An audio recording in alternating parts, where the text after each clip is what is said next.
అందరికీ నమస్కారం. సంతోషం ఫిల్మ్స్ కి స్వాగతం. ఈ రోజు సినిమా విషయాలు తెలుసుకునే ముందు సంతోషం సురేష్ యూట్యూబ్ ఛానల్ ని, సంతోషం అప్డేట్స్ యూట్యూబ్ ఛానల్ ని, ఈ రెండు ఛానల్ ని సబ్స్క్రైబ్ చేసుకోండి. మరి ఈ రోజు సినిమా విషయాలు ఏంటో ఇప్పుడు మనం చూసేద్దాం. Dress కట్సీ by KLM fashion mall. Asia cup ఫైనల్లో చిరకాల ప్రత్యర్థి పాకిస్తాన్ పై టీమిండియా అద్భుత విజయం సాధించింది. ఈ చారిత్రక గెలుపుతో దేశవ్యాప్తంగా సంబరాల అంబరాన్నంటాయి. భారత జట్టు ప్రదర్శించిన పోరాట స్ఫూర్తిపై సినీ, రాజకీయ ప్రముఖుల నుంచి ప్రశంసల వర్షం కురుస్తుంది. ముఖ్యంగా మెగాస్టార్ చిరంజీవి భారత జట్టును అభినందిస్తూ తెలుగు ఆటగాడు తిలక్ వర్మను ప్రత్యేకంగా కొనియాడారు. సోమవారం సోషల్ మీడియా వేదికగా చిరంజీవి తన స్పందనను తెలియజేశారు. ఆసియా కప్ ఫైనల్లో పాకిస్తాన్పై ఎంతటి అద్భుత విజయం ఇది! టీమిండియా పోరాట స్ఫూర్తి, నైపుణ్యం, సంయమనం ప్రదర్శించింది. అద్భుతమైన ఇన్నింగ్స్ ఆడిన తిలక్ వర్మకు అభినందనలు. ప్రతి భారతీయుడికి ఇది గర్వకారణం. జై హింద్ అంటూ ఆయన ట్వీట్ చేశారు. అలాగే ఇంకా పలువురు సినీ తారలు కూడా టీమిండియాకు శుభాకాంక్షలు తెలిపారు. మలయాళ సూపర్ స్టార్లు మమ్ముటి, మోహన్ లాల్ భారత జట్టు ప్రదర్శనను కొనియాడారు. టీమిండియా కేవలం ఆసియా కప్ గెలవడమే కాదు, దానిపై పూర్తి ఆధిపత్యం చెలాయించింది. ఒక్క ఓటమి కూడా లేకుండా ఛాంపియన్లుగా నిలిచింది అని మమ్ముటి పేర్కొన్నారు. యువనటుడు నిఖిల్ సిద్ధార్థ్ తిలక్ వర్మను ప్రశంసిస్తూ తన సంతోషాన్ని పంచుకున్నారు. కాగా పాకిస్తాన్పై T20 ఫార్మాట్లో భారత్కు ఇది వరుసగా 9వ విజయం కావడం విశేషం. తెలుగు సినీ పరిశ్రమ ఓ కీలక నిర్ణయం తీసుకుంది. ఇకపై ఎలాంటి బెట్టింగ్ యాప్లకు ప్రచారం కల్పించరాదని ఏకగ్రీవంగా తీర్మానించినట్టు ప్రముఖ నిర్మాత దిల్ రాజు వెల్లడించారు. సినిమా పైరసీ ముఠాలకు, బెట్టింగ్ యాప్లకు మధ్య సంబంధాలు బయటపడటంతోనే ఈ నిర్ణయం తీసుకున్నట్టు ఆయన స్పష్టం చేశారు. హైదరాబాద్ లో పైరసీకి వ్యతిరేకంగా పోలీస్ కమిషనర్ సివి ఆనంద్ ఆధ్వర్యంలో జరిగిన ఒక కార్యక్రమంలో దిల్ రాజు పాల్గొన్నారు. ఈ సందర్భంగా ఆయన మాట్లాడుతూ పైరసీ కార్యకలాపాలపై జరిపిన ప్రాథమిక విచారణలో ఆసక్తికరమైన విషయాలు తెలిసాయి. పైరసీ వెనుక బెట్టింగ్ యాప్ల పాత్ర ఉన్నట్లు గుర్తించారు. అందుకే మా పరిశ్రమ నుంచి ఇకపై ఎవరూ బెట్టింగ్ యాప్లను ప్రమోట్ చేయకూడదని నిర్ణయించుకున్నామని తెలిపారు. ఈ నిర్ణయం పరిశ్రమతో పాటు ప్రభుత్వానికి కూడా మేలు చేస్తుందని ఆయన ఆశాభావం వ్యక్తం చేశారు. పైరసీ వల్ల ప్రభుత్వ ఆదాయానికి తీవ్ర నష్టం వాటిల్లుతోందని దిల్ రాజు ఆవేదన వ్యక్తం చేశారు. సినిమా పరిశ్రమ ద్వారా ప్రభుత్వానికి 18% GST వస్తుంది. కానీ పైరసీ వల్ల ఆ ఆదాయానికి భారీగా గండి పడుతోంది. పైరసీ పెరిగే కొద్దీ నేరాలు కూడా పెరుగుతున్నాయి అని ఆయన అన్నారు. ఎందుకంటే ఫిలిం ఇండస్ట్రీకి ఇది పైరసీ అనేది ఎన్నో రకాలుగా వస్తూనే ఉంది. ఈరోజు టెక్నాలజీ పెరిగిన తర్వాత దాన్ని 4 months నుంచి ఓల్డ్ టీమ్ కష్టపడి ఒక 1 month బ్యాక్ ఇండస్ట్రీ నుంచి అందరినీ పిలిచి వాళ్ళు ఎక్స్ప్లెయిన్ చేయడం జరిగింది ఎక్కడ ఎలా జరుగుతుందని. సో ఆ రోజే మాకు అర్థమైంది ఇండస్ట్రీకి. సో దీనిపైన మేము ఇంకా ఇండస్ట్రీ తరఫున చాలా జాగ్రత్తలు తీసుకోవాల్సి ఉంది. ఎగ్జాంపుల్ ఈజ్ క్యూబ్ యూఎఫ్ఓకి మేము కాంటెంట్ ఇచ్చేసి డబ్బులు ఇచ్చి వాళ్ళని థియేటర్లకి సర్వీస్ చేసేలాగా తీసుకుంటాం. బస్ అక్కడి నుంచి ఇలా హైక్ అవుతుంది అనేది తెలిసిన తర్వాత చాలా ఆశ్చర్యపోవడం మా వంతైంది. సో టెక్నాలజీ పెరుగుతున్న కొద్దీ మనం ఎంత జాగ్రత్త పడతామో అలా దానిపైన చెయ్యాలనుకునే. ఇందాక ఒక అబ్బాయి గురించి చెప్పారు, 21 years ఏదో టైంపాస్ కన్నా స్టార్ట్ చేసి ఎగ్జైట్మెంట్లో ఆ కిక్ కోసం సినిమా చూడాలని ప్రయత్నం చేసి ఆయన ద్వారా మనీ వెనకాల మళ్ళీ ఒక ఇల్లీగల్, ఇప్పుడు గేమింగ్ కావచ్చు ఏదైనా కావచ్చు, అది మన సొసైటీకి డెఫినెట్గా ఇస్ ఇంపాక్ట్ పడేటి ఇవన్నీ. So not only cinema industry, దీని ద్వారా ఈరోజు సినిమా ఇండస్ట్రీకి ఎంత ఇంపాక్ట్ పడుతుందో GST రూపంలో ప్రభుత్వాలకి 18% రెవెన్యూ వస్తుందండి. ఇది అందరు చాలా ఇందాక 3000 crores రెవెన్యూ జనరేట్ అయి ఉంటే దాని ద్వారా 18% గవర్నమెంట్ రెవెన్యూ ఉంది దాంట్లో. మనందరికీ తెలిసి ఈరోజు GST సినిమా పైన 18 rupees ప్రతి 100 rupeesకి 18 rupees రెవెన్యూ ఉంది. 3000 crores అంటే గవర్నమెంట్కి రావాల్సిన రెవెన్యూ కూడా పోతుంది. సో నాట్ ఓన్లీ ఇండస్ట్రీ, ఇటు గవర్నమెంట్కి కానీ అటు ఇల్లీగల్ దానికి ఈ పైరసీ అనేది చాలా డ్యామేజ్ చేస్తుంది. ఎప్పటికప్పుడు మారుతూనే ఉంటుంది. మన చిన్నప్పుడు VHS చూసాం కదా, VCRలో పెట్టుకొని సినిమాలు చూసాం. అప్పుడు కూడా మాకు పైరసీ వచ్చేది VHSలో, అది చిన్న రూపంలో. టెక్నాలజీ పెరిగిన తర్వాత ఇప్పుడు జస్ట్ బటన్ నొక్కడమే, వాడు అప్లోడ్ చేసేస్తే అది స్ప్రెడ్ అయిపోతుంది. స్ప్రెడ్ అయింది. మాకు సినిమా రిలీజ్ రోజే మాకు HD వచ్చింది చూడండి అని మాకే పంపిస్తున్నారు. సో దాన్ని మేము కంట్రోల్ చేయడానికి రాజ్ కుమార్ లాంటి మాకు ఛాంబర్లో యాంటీ పైరసీ సెల్ ఉంది. దాని ద్వారా ఏదో చేసే ప్రయత్నం చేస్తాం. బట్ టెక్నాలజీ వస్తూ ఉంది, దాన్ని ఎలా మేము రీచ్ అవ్వాలనేది కూడా ఇప్పుడు AI ద్వారా ఏమైనా చేయగలుగుతామా? ఒక సైడ్ వర్క్ జరుగుతూనే ఉంది. బట్ మనం 10 ఆలోచిస్తే వాడు 100 ఆలోచిస్తున్నాడు. వాళ్ళు చాలా అడ్వాన్స్ ఉన్నారు. ఎందుకు? ఆయన బ్రెయిన్ దానిపైనే ఉంటుంది. మనం 100 పనులు చేసుకుంటూ ఈ పని మీద కాన్సన్ట్రేట్ చేయాలి. ఇప్పుడు సినిమా ఇండస్ట్రీ నుంచి ఎవరు కూడా ఆ సైడు చేయరండి. ఇందాక ఎవరో మా మిత్రులు క్వశ్చన్ చేశారు, అది అవేర్నెస్ లేక జరిగిన పొరపాటే. బట్ ఎవరు కూడా ఫిలిం ఇండస్ట్రీ నుంచి బెట్టింగ్ యాడ్స్కి ఇంకా యాడ్స్ ఎవరు చేయరు. ప్రజలకు మాకంటే ఎక్కువ మీరే ఇప్పుడు మీరు తీసుకున్న కాంటెంట్ని మీరు రాసే దాంట్లో ఉంది. ఇప్పుడు ఇందాక చెప్పారు విశ్వప్రసాద్ గారు, అంటే అవేర్నెస్ క్రియేట్ చేయాల్సింది. ఇది మనకు చాలా చిన్న విషయం అండి. సినిమా అనేది ఎప్పుడు గవర్నమెంట్కి కానీ డిపార్ట్మెంట్కి కానీ మీకు కానీ అందరికీ చాలా చిన్న విషయం, అంటే ఎంటర్టైన్ చేసేది కదా. కానీ ఇక్కడ ఉన్న ప్రాబ్లమ్ని 95% సినిమాలు తీసేవాళ్ళు నష్టపోతారు. ఇది ఎవరికి తెలియదు. 95%. రక్షిత్ అట్లూరి, కోమలి ప్రసాద్ జంటగా నటించిన చిత్రం శశివదనే. గౌరీనాయుడు సమర్పణలో AG films company SVS studios banners పై అహితేజ బెల్లంకొండ, అభిలాష్ రెడ్డి గోడల సినిమాను నిర్మించారు. సాయిమోహన్ ఉబ్బన దర్శకత్వం వహించారు. అక్టోబర్ 10న రిలీజ్ కానున్న ఈ మూవీ ట్రైలర్ను మేకర్స్ తాజాగా విడుదల చేశారు. లంకలోని సీత కోసం రాముడు సముద్రాలు దాటినట్లు నీ సైకిల్ పాప కోసం నువ్వు ఈ గోదావరి దాడుతున్నావన్నమాట. ఈ డైలాగ్ చూస్తే తన మనసుకి నచ్చిన ప్రేయసి కోసం హీరో గోదావరి దాటి వెళ్లి అన్వేషిస్తాడని, దానికి తగ్గట్టుగానే సన్నివేశాలను చూపించారు. చివరకు హీరోయిన్ కనపడగానే హీరో పడే భావోద్వేగ సన్నివేశాలు ఆకట్టుకుంటున్నాయి.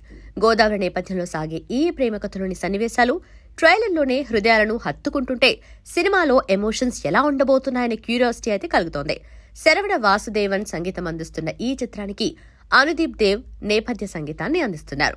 సాయి కుమార్ దారా అందించిన విజువల్స్ చాలా రిచ్ గా ఉన్నాయి. గ్యారీ బిహెచ్ ఎడిటర్ గా వర్క్ చేస్తున్నారు. వరుస సినిమాలతో హిట్లను తన ఖాతాలో వేసుకుంటున్నారు నటి రష్మిక. ఆయుష్మాన్ ఖురానాతో కలిసి ఆమె నటిస్తున్న హారర్ థ్రిల్లర్ థామా అక్టోబర్ 21న ప్రేక్షకుల ముందుకు రానుంది. ఈ నేపథ్యంలో తాజాగా ఇందులోని ఓ ప్రేమ గీతాన్ని విడుదల చేశారు. ఇప్పటి వరకు విడుదలైన వీడియోల్లో రష్మిక సీరియస్ లుక్ లో కనిపించగా, ఈ పాటలు మాత్రం యూత్ కు ఎప్పటికీ గుర్తుండిపోయే విధంగా అందాలతో ఆకట్టుకుంటున్నారు. కొన్ని ప్రేమ కథలకు ఎప్పటికీ మరణం ఉండదు అంటూ టీం ఈ వీడియో సాంగ్ ను పంచుకుంది. అల్లు అర్జున్ హీరోగా అట్లీ దర్శకత్వంలో ఓ పాన్ ఇండియా సినిమా రూపొందుతున్న విషయం తెలిసిందే. AA22 గా ఇది ప్రచారంలో ఉంది. ఇప్పటికే ఈ సినిమా కోసం హాలీవుడ్ ప్రముఖులు వర్క్ చేస్తున్నారు. తాజాగా ఓ జపనీస్ కొరియోగ్రాఫర్ దీనిపై పోస్ట్ పెట్టారు. ప్రస్తుతం దీని చిత్రీకరణ ఫుల్ స్వింగ్ లో సాగుతుంది. జపనీస్ కొరియోగ్రాఫర్ హోక్ దీని BTS ఫొటోస్ ను పంచుకున్నారు. ఈ ప్రాజెక్ట్ ఊహించిన దానికంటే గొప్పగా ఉంటుందని తెలిపారు. దీంతో అభిమానుల్లో జోష్ పెరిగింది. అల్లు అర్జున్ అట్లీలతో దిగిన ఫొటోస్ ను పంచుకున్న హోక్ భారతీయ సినిమాకు వర్క్ చేయాలని ఎప్పటినుంచో ఆసక్తిగా ఉన్నా. AA22 కోసం నెల రోజులు వర్క్ చేశా. టీం అంతా దీనికోసం ఎంతో కష్టపడింది. భారీ స్థాయిలో ఇది రానుంది. ఇంతకు మించి దీని గురించి ఇప్పుడే మాట్లాడలేను అంటూ BTS ఫొటోస్ ను పంచుకున్నారు. ప్రస్తుతం ఈ ఫొటోస్ వైరల్ అవుతున్నాయి. ఈ సినిమాలో అల్లు అర్జున్ మరో హుక్ స్టెప్ తో అదరగొట్టడం ఖాయమని అభిమానులు భావిస్తున్నారు. పునర్జన్మల కాన్సెప్ట్ తో ముడిపడి ఉండే సైన్స్ ఫిక్షన్ మూవీగా ఇది ముస్తాబు కానున్నట్లు ప్రచారం జరుగుతోంది. ఇందులో అల్లు అర్జున్ పాత్ర 3 కోణాల్లో సాగుతుందని సమాచారం. మోషన్ క్యాప్చర్ టెక్నాలజీ వినియోగంతో పాటు విజువల్ ఎఫెక్ట్స్ కి పెద్దపీట వేస్తూ ఈ సినిమాని భారీ స్థాయిలో తెరకెక్కిస్తున్నారు. అంతర్జాతీయ స్థాయి ప్రమాణాలతో రూపొందుతున్న ఈ చిత్రంలో 3 కథానాయకులు సందడి చేయనున్నారు. వారిలో దీపికా పదుకొనె పేరు ఇప్పటికే ఖరారైన విషయం తెలిసిందే. టాలీవుడ్ అగ్ర కథానాయిక సమాంత తన వ్యక్తిగత అనుభవాలను పంచుకుంటూ సోషల్ మీడియాలో చేసిన తాజా పోస్ట్ ప్రస్తుతం వైరల్ గా మారింది. జీవితం, ప్రేమ, ఆత్మవిశ్వాసం గురించి ఆమె రాసిన మాటలు అభిమానుల హృదయాలను ఆకట్టుకున్నాయి. సమాంత తన ఇన్స్టా పోస్ట్ లో ఇలా రాసుకొచ్చింది. 20 ఏళ్ల వయసులో నేను విశ్రాంతి లేకుండా గందరగోళంగా గడిపాను. గుర్తింపు కోసం ఆరాటపడ్డాను. ఆ సమయంలో నన్ను నేనే ఎంత కోల్పోయానో ఎవరికీ తెలీదు.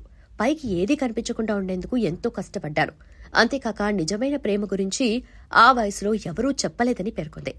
ప్రేమ బయట నుండి రాదు. నిజమైన ప్రేమ మనలోనే ఉంటుంది. మనల్ని మనం ప్రేమించుకోవటమే నిజమైన ప్రేమ అని సమాంత స్పష్టం చేశారు. ఇప్పుడు 30లోకి వచ్చిన సమాంత తర్వాత తన ఆలోచన విధానం పూర్తిగా మారిందని చెప్తోంది. గతంలో చేసిన తప్పుల జ్ఞాపకాలను మోయటం మానేశాను. అన్నిటి వెంట పరుగులు పెట్టడం ఆపేశాను. పబ్లిక్ లోకలా ఒంటరిగా మరోలా ఉండటం మానేశాను. ప్రతి అమ్మాయి నాలాంటి దృక్పథాన్ని అలవర్చుకోవాలి అని ఆమె ఆకాంక్షించారు. పరుగులు తీయటం ఆపేసి జీవితాన్ని ఆస్వాదించాలి. మీరు మీలా ఉన్నప్పుడే గర్వంగా, ధైర్యంగా, ఆనందంగా ఉండగలరు. అప్పుడే స్వేచ్ఛగా జీవించగలరు అని ఆమె రాసుకొచ్చారు. సమంత వ్యక్తిగత అనుభవాల గురించి రాసుకొచ్చిన ఈ పోస్ట్ మహిళల్లో కొత్త ఆలోచనలకు దారితీస్తుందని నెటిజన్లు కామెంట్స్ చేస్తున్నారు. ఆమె బహిరంగంగా పంచుకున్న భావాలు, ఆత్మవిశ్వాసం అందరికీ స్ఫూర్తిగా నిలుస్తాయని అంటున్నారు. రుక్మిణి వసంత్ కన్నడలో చేసిన ఒక చిన్న సినిమా ఆమెను యూత్ కి కనెక్ట్ చేస్తుంది. తెరపై సహజంగా సింపుల్ గా కనిపిస్తూనే మార్కులు కొట్టేసింది. చక్కని కనుముక్కు తీరు, అందమైన నవ్వు ఆమెకు పెద్ద సంఖ్యలో అభిమానులను తెచ్చిపెట్టాయి. అలాంటి రుక్మిణి వసంత్ తాజాగా ప్రేక్షకుల ముందుకు రావడానికి కాంతారా చాప్టర్ 1 సిద్దమవుతుంది. 125 కోట్ల బడ్జెట్తో నిర్మించిన ఈ సినిమా అక్టోబర్ 2వ తేదీన భారీ స్థాయిలో విడుదల కానుంది. ప్రస్తుతం ఇప్పుడు నడుస్తున్న ట్రెండ్లో కథానాయకులకు విలక్షణమైన పాత్రలు దక్కడం అనేది అరుదైన విషయంగా మారిపోయింది. అలాంటి పరిస్థితుల్లో రుక్మిణి వసంత్కి కనకవతి పాత్రను పోషించే ఛాన్స్ తగిలింది. కనకవతి ఒక యువరాణి. అడవిని ఆనుకొని ఉన్న ఒక గిరిజన యువకుడిని, అతనికి మద్దతునిచ్చే వారిని అణచివేసే పనిలో రాజుంటాడు. ఆ యువకుడిపై ఆమె మనసు పారేసుకోవడంతో కథ మరో మలుపు తిరుగుతుంది. ఈ సినిమాలో కనకవతి లుక్తో రుక్మిణి వసంత్ యూత్ నుంచి మంచి మార్కులు కొట్టేసింది. ఈ సినిమాకి ఆమె ప్రేమ కథనే ప్రధానమైన ఆకర్షణగా నిలవనుంది. ఈ సినిమాపై ఆమె చాలానే ఆశలు పెట్టుకుంది. పాన్ ఇండియా స్థాయిలో ఈ సినిమాను రిలీజ్ చేస్తూ ఉండటంతో తన కెరియర్ కి ఈ సినిమా చాలా హెల్ప్ అవుతుందని ఆమె భావిస్తోంది. రుక్మిణి వసంత్ నమ్మకాన్ని ఈ సినిమా ఎంతవరకు నిలబడుతుంది అనేది చూడాలి. మరి ఇందాక స్టార్టింగ్ లోనే మైక్ పట్టుకుని ఏం చెప్పాలి హైలైట్ పాయింట్ అంటూనే స్టార్ట్ చేశారు స్పీచ్ డల్గా ఉన్న ఇప్పుడు మీరే హీరోగా అయిపోయి మొత్తం డామినేట్ గా మొత్తం ఎంటర్టైన్ చేస్తారు ఇప్పుడు అంతా. ప్లస్ నిజంగా చెప్పాలని నాకు చెప్పినట్టు ఇంకో 30 years మీ ఎనర్జీకి 30 years కదా ఇంకో 40 years కూడా ఉంటారు నాకు తెలుసు గ్యారంటీ. సో దాని డౌట్ లేదు సార్. ఫైనల్గా ఏంటంటే ఇందాక ఆ ప్రొడ్యూసర్ని ఇన్స్పైర్ అయ్యి నేను కూడా సినిమా చేయాలని ఇట్లాంటి కథ నాకెందుకు రావట్లేదని ప్రొడ్యూస్ చేయాలని అన్నారు. దాని నుంచి ఇప్పుడు 2 అంటానండి. ఒకటి, ఒక సినిమా తీసినప్పుడు ఎక్కువ మంది జనాలు చూడాలి. దానికి ఎలా సెన్సార్ ఉంది, ఏం తీయాలో వాళ్ళు తీస్తారు, ఏం ఉంచాలో వాళ్ళు ఉంచుతారు.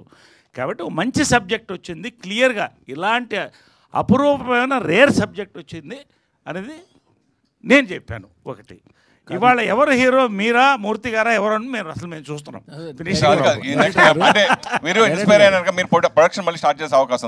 ప్రొడక్షన్ ఎప్పుడు చేస్తూనే ఉంటాం, మంచి కథ కోసం చూస్తున్నాం. అదే చెప్పాను నేను, మాకు మంచి కథలు ఉంటే ఇవ్వండి అని చెప్పాను. మామూలుగా జనరల్గా కొన్ని సినిమాలు యూత్ ని ఫస్ట్ టార్గెట్ ఓపెనింగ్స్ టార్గెట్గా పెట్టుకుని కొంచెం ప్రోమోస్ కట్ చేస్తారు, టీజర్ కట్ చేస్తూ ఉంటారు. సో ఆ ప్యాటర్న్లో కట్ చేసిన టీజర్ అనేది అని అంటే సార్ 100% ఈ సినిమా కంప్లీట్లీ యూత్ సెంట్రిక్ ఉండి ఫ్యామిలీ ఆడియన్స్ని టార్గెట్ చేసేలానే ఉంటుంది. ఎవరైనా ఏం చేస్తారు సార్, టీజర్ కట్ చేసేటప్పుడు టు గ్రాప్ ద అటెన్షన్, అరే ఈ సినిమా వైబ్ ఏంటి, ఎలా ఉండబోతుంది అన్నది. కే ర్యాంప్ అనే సినిమా వైబింగ్ సినిమా సార్. ఆ వైబ్ తెలియాలి.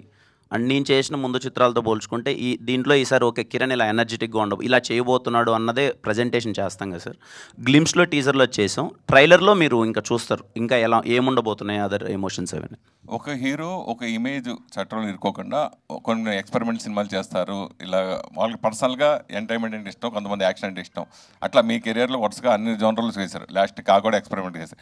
సో మీకు పర్సనల్గా ఎలాంటి జోనర్లో ఎలాంటి హీరోగా మీకు భవిష్యత్తులో పేరు తెచ్చుకోవాలని ఉంది అని అడిగితే? Sir I always want to be a biggest commercial hero sir. I love commercial film. Okay format మారుతూ ఉండొచ్చు, ఇయర్ మారే కొద్ది కమర్షియల్ సినిమా డెఫినేషన్ మారచ్చు, but I want to be a commercial hero. అందరికీ నమస్కారం హైదరాబాదీ. तालियां इतना ही आता है मुझे Telugu. But yeah, your question is that of course it was fun being part of this universe, and it's the next chapter of Maddock horror comedy universe. It's called Thama, and Thama is the head of Betal. We have this folklore that we've used in our film. So Betal ka head jo hota hai wo Thama hota hai, and it was fun working with Rashmika for the first time, and with Maddock for the second time, and coming to promote my film for the first time in Hyderabad. The energy of the filmmakers, the actors, I really like the films that we made in this part of the country, and it's very intoxicating. So it's a pleasure being here. National crush के साथ, खूबसूरत लड़की के साथ, चावा इतना चांद के साथ इतना हॉट रोमांस, लाइक कैसे लगा? टेम्परेचर बढ़ाना पड़ा, मतलब एसी ज़्यादा लगाना पड़ा सेट में, क्या हुआ था? ऑफ कोर्स एसी यहाँ पर ज़्यादा होना चाहिए, और तभी वो लाइट बार बार बंद कर रहे थे क्योंकि बहुत ज़्यादा हॉटनेस हो रहा था इधर. That's why the switching of the lights. But it was fun working with Rashmika. She's a very spontaneous actor and brilliant performer, not an actor, also as a dancer. So it's all about the energy. He's a brilliant human being. अगर इंसान अच्छा होता है तो उसका काम करके और अच्छा लगता है. And it happened with Rashmika. So it was fun working with her. మనము అంత పర్ఫార్మెన్సెస్ ఇవ్వాలి, మనము అంటే ఇదొక యూనివర్స్ కదండి, they are just creating this whole universe together. And characters ఇంకొక ఫిల్మ్ నుంచి మన ఫిల్మ్కి రావడం, మన ఫిల్మ్ నుంచి ఇంకొక ఫిల్మ్కి వెళ్ళడం. So it's like a full universe getting created. And మనలోనే అంత రెస్పాన్సిబిలిటీ పెట్టారు, అంత అంటే కాన్ఫిడెన్స్ పెట్టారు మనలోని. So it was really nice. It was very important for us to do a good job with it. And thank you, Maddock, for giving us this opportunity, and I hope we've made them proud. At the same time, ఇప్పటి వరకు చాలా బ్యూటిఫుల్గా చూసిన రష్మికని ఇప్పుడు మేము చాలా అంటే action సీక్వెన్సెస్లో కూడా చూసినామో అనిపించింది. చాలా ఉన్నాయి సీన్స్. ఎలా మేనేజ్ చేశారు మీరు దాన్ని? అంటే మనము నాకేం అనిపించింది అంటే I have been working in the industry for so many years, కానీ ఇన్ని ఇయర్స్ మమ్మల్ని చూసి చూసి చూసి ఆడియన్స్ కూడా సర్ప్రైజ్ ఇవ్వాలి, ఆడియన్స్ కూడా మనము ఏదో ఒక డిఫరెంట్ క్యారెక్టర్ తోటి రావాలని I purposely I'm choosing scripts which are so different. ఒక ఫిల్మ్లో మహారాణి అయితే, ఇంకొక ఫిల్మ్లో యునో గర్ల్ నెక్స్ట్ డోర్ అయితే, ఇంకొక ఫిల్మ్లో వ్యాంపైర్ అవడం. It's a conscious decision, and I hope I'm doing a good job, because when audience come to watch me in the theatre I want them to be surprised, and I hope I can keep surprising them for the rest of my life. We also shot in Tamil Nadu, Ooty, some certain sequences running in the forest, and all the forest part is in Ooty, and some of the shots are in Delhi and some are in Bombay, so it's actually like a full pan-India film. So we shot in like 3 locations in our film, so it is very exciting. And apart from that, you were asking about the concepts and everything. Yeah, always look out for new concepts in every film. Always look out for disruption. इसमें भी कुछ अलग है जैसे मेरी बाकी फिल्मों में होता है, and बहुत exciting है. మన సినిమా థామా 21 అక్టోబర్ రిలీజ్ అవబోతుంది. మీరు అందరూ థియేటర్స్కి వచ్చి మనకి బ్లెస్ చేయండి, సపోర్ట్ చేయండి, and I hope we entertain you with this film. Thank you. సంతోషం సురేష్ యూట్యూబ్ ఛానల్ ద్వారా ఎక్స్క్లూజివ్ ఇంటర్వ్యూని, ఎక్స్క్లూజివ్ లైవ్ షోస్ని, ఎప్పటికప్పుడు కొత్త కొత్త విశేషాలు మీకు అందించడం జరుగుతుంది. మీ మొబైల్ అని యూట్యూబ్కి వెళ్ళి సంతోషం సురేష్ అని టైప్ చేయండి, అలాగే సంతోషం అప్డేట్స్ అని టైప్ చేయండి. ఈ 2 ఛానల్ సబ్స్క్రైబ్ చేసుకోండి, ఎప్పుడు సబ్స్క్రైబ్ చూసేయండి. Thank you. Dress కట్సీ by KLM fashion mall.